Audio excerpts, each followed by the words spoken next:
Season's greetings, everyone. This is a twofer tutorial today. The first half features this cute little fox applique. You can get this free pattern from my website, whatthecraft.com. There's a link in the description. The second half is for the actual stocking itself, which is another free pattern available on my site. Hurrah! So you can use both together, or you can use the fox applique on something else, a t-shirt, or bag, or pillow, whatever. As for the stocking, you can use your own applique design, or skip that part altogether, and go with a fancy Christmassy fabric instead. Let's get it on! You will need 2 outer stocking pieces and 2 lining pieces. Since my fabric looks the same on both sides, I have marked the right sides of each piece with a little sticker label. Keeps me from doing something dumb like sewing the applique to the wrong side. Been there, done that. The first thing you want to do with your stocking pieces before we get started with the applique is to make sure you've transferred the dotted line from the pattern piece. This dotted line represents where the top of the stocking will fold over once it's finished, so we of course want to be sure that it doesn't cover any of the applique design. If you're adding any details to the lining of the stocking, like a name on the cuff, make sure to mark the inside as well. So I've got my stocking marked, and I've folded over the top as a reminder, and now I'm going to place my applique just as an example of where everything will sit. Since you're going to have to disassemble this before sewing each piece, you might find it easiest to cut out the sample applique page and use that as a guide. You could even trace around it, and then you know generally where to set each piece in the next step. The other important thing to remember here is that this pattern has a 1/2 inch seam allowance, so make sure all your fox bits or any other decoration you're adding are well away from the seam allowances. Before we start, I do want to add that I do have an applique tutorial, so check that out if you're an applique newbie. If you have a hard time keeping these itty small pieces in place while sewing, you can use some type of iron-on adhesive like Wonder Under or Stitch Witchery to iron each piece in place before stitching. So we will start with the tail piece. Pin it in place and stitch it down, sewing just shy of the edge, about 1/8 of an inch away. Think strategically about where to start and stop stitching.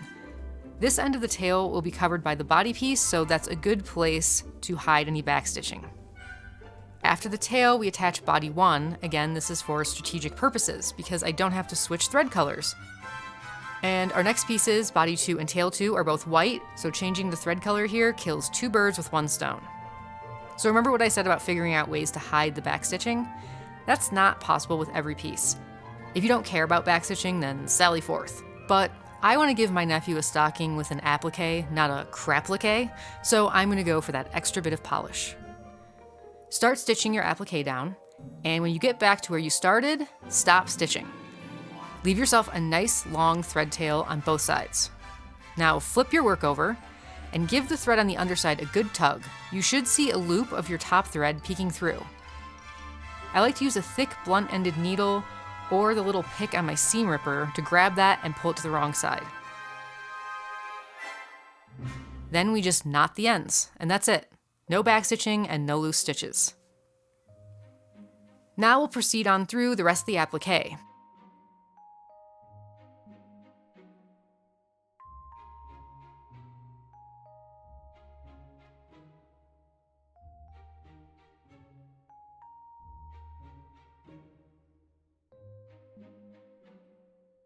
Instead of felt, I've opted to give this guy some button eyes for a little extra character. Now I want to add my nephew's name to the top of the stocking, so here's how to do that. Here's my front lining piece, which will match up with my front outer piece. If I put them wrong sides together for a minute and fold over the top the way the finished stocking will be, I can see where the name should go. This is important because I'll be stitching his name on upside down while I'm sewing, which gets confusing. So I like to draw a little smiley face to remind me of the correct orientation. Being mindful again of seam allowances and that fold line, stitch your name or monogram or message or whatever it is you want here. You can use a bit of ribbon or rat tail or even some braided yarn for the loop. I am using some soutache. This is going on the heel side of the stocking, right on the fold line. Just pin the raw edges of the trim to the raw edges of the stocking, and then baste it in place. Now it's time to assemble. Pin the lining pieces right sides together around the sides and bottom. Now we'll do the same with the outer stocking pieces.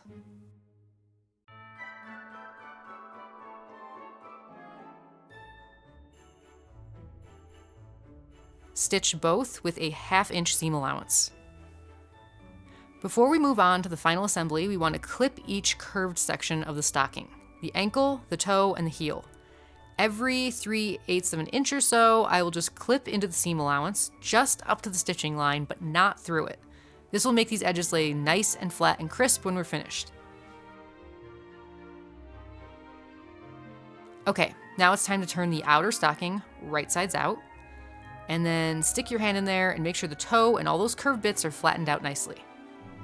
Now the outer stocking goes inside the lining, so the two pieces will be right sides together.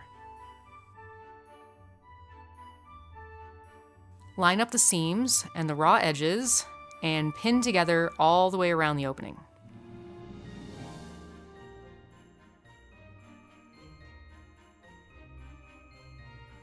Now we'll stitch around the top with a 1/2 inch seam allowance, but we're going to leave a gap of about 4 inches on one side for turning. Once we've got that stitching done, stick your hand in there, grab some of the outer stocking, and start pulling it through. Then you can turn the lining right sides out. So here we are, all turned out. Now we obviously want the lining inside, so starting at the toe end, start folding it in on itself, and then stuff the whole thing into the outer stocking, and then we'll take some time to make sure everything is situated right inside. Okay, the finish line is in sight. You can press this top edge into place if you want with an iron, but sometimes I cheat and just do it with my fingers if it's not too much of a mess. Pin it in place, and then top stitch close to the edge. Now you just fold over the top and viola, an adorable and festive stocking. Thank you so much for watching. Don't forget to hit the subscribe button so you won't miss my next tutorial. Leave a comment below and let me know how your project turned out. And be sure to visit whatthecraft.com for more crafty tips, tutorials, and kick-ass sewing patterns.